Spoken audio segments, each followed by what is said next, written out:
Okay, we're back again. Anyway, so basically, we're talking about the sacrifice. Okay, so now the temple was designed in a certain way. Okay, well, not just the temple, but basically, Christ was crucified, right? So basically, that put an end to sacrifice. There's a new age, the age of grace.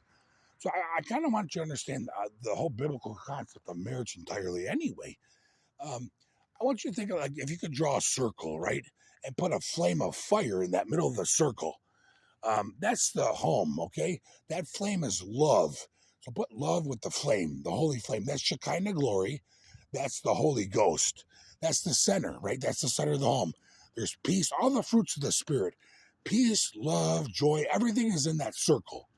And that's the divine feminine, okay? The Holy Ghost. Even though it says he, it's got, well, that's actually in Hebrew, the Spirit is a feminine term, and Shekinah is a feminine term. So just put that right there in the middle. That's now the wife resides there. She's the queen, and she prepares that house, right? So she's the queen of that home.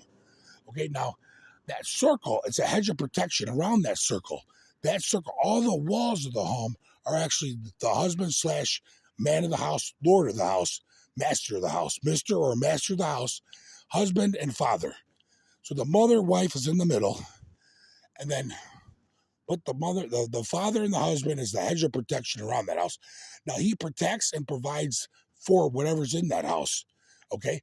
And basically everything to do with the outside world is so anybody in that house can't leave he protects that house with his life. Nobody can come in without his permission. Nobody can leave without his permission. He's the Lord of it, right? So in the same way, any children born within, if you understand the old marriage tree, a father and a son would leave, like a man would leave his father and mother and cleave unto his wife, and the two shall become one flesh. Okay, so basically, every time a son leaves within the house, it forms a new house. So if you want to draw another circle and put a woman in the middle there, right? And that's a new house.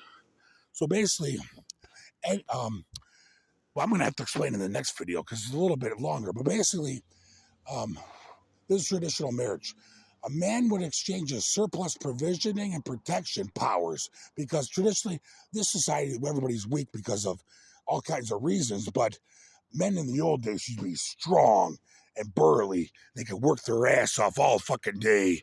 Not this society, but they would exchange their surplus provisions and protections in exchange for a woman's love, servitude, and exclusive reproductive capabilities. And the fruits